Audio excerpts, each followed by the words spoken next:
Il s'en va.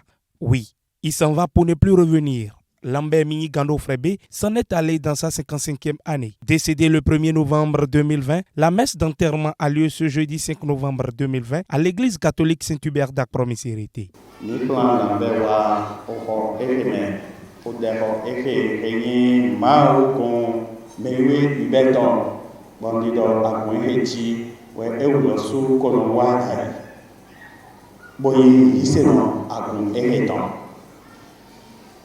Bon, nendo ogbeni no eto matre den di lere mi julodo di lere mi lendo mi to pe na oglo na le oglo basi bon ogbeni zan ton na me eyin na ogbeni ezan kaka je ojere me we ko oglo do ko yi so si mi to pe na oglo na o vi ke jodo ayi le mi to pe na oglo na enu ke jodo ayi e do mi zan yi ho gbe lo popo bó ti tó àtọkùn gbẹmẹtọ lẹpọpọ wẹsùn dérè tí mìíràn tó yíyí bóná tó kíkọ mìíràn tó èrè mìíràn bá sí èrè fún wẹsùn lọlẹ ẹnlọ mi bá sí ẹni lẹpọpọ pọ àlè dọmítọ yìí tìtàn lómítọ bla owó kankan nílẹ lọsọsí.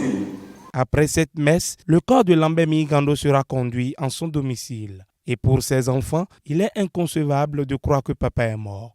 Ils invitent par la même occasion tout le monde à leur montrer la droiture et la bonne conduite. Je vais essayer de gagner je vais essayer parce que m'a dit mais soso mais attends yaro mais son attend non ah oui ou ero e ma causer hemeje bare me na hemeje ko do jomi do no donc ma ka do ko gumo o do achi gumo donc mi lo so mi tun lo donc ni mejo na koko gbepo àmọ́ mma igbe na okwa ajiji ní aba mi bomo utu ní 18 to hoto mo tin to meleme kuna ede mi na nu ego do eton na nu eton ejodo re kuna na ha mi kuna mo jemo mi bo yeri ma o yara mi tori lo mo trophy utu bolo yeri jare bo ede mi to ali gbigbe kan yeri lo na mi bo ki de mi na nu eton re ejodo re mi do retrouver. Certains sont même inconsolables.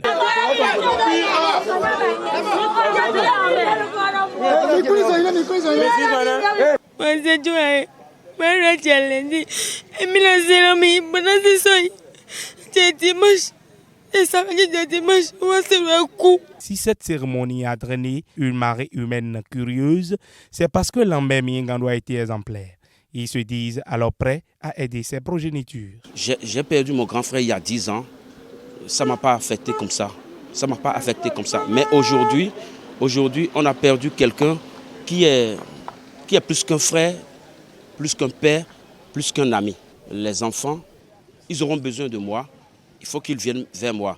Et il faut qu'ils gardent leur travail. Celui qui est en apprentissage, celui qui a un travail, celui qui n'a pas un travail, les enfants qui sont à l'école, je demanderai à la famille, à la grande famille, de ne pas laisser ces enfants et de ne pas tenir des rancunes qu'ils avaient avant contre leur frère B, les rancunes qu'ils avaient avant, de les laisser, de les enterrer et de savoir que si frère B n'est plus, c'est qu'eux, ils sont là. Nous avons 2 étudiants, c'est de continuer les études, surtout la grande sœur qui est une image pour la maison.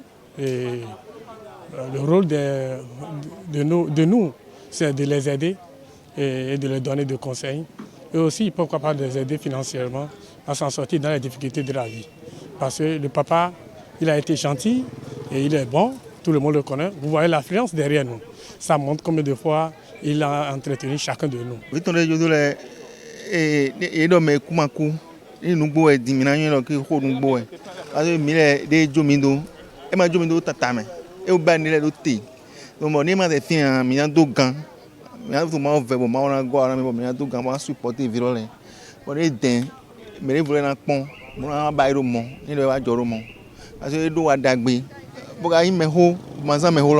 Lambert Mingi Gando s'en va à 55 ans, laissant derrière 3 veuves et 5 orphelins. Que le Père Tout-Puissant l'accueille dans son royaume.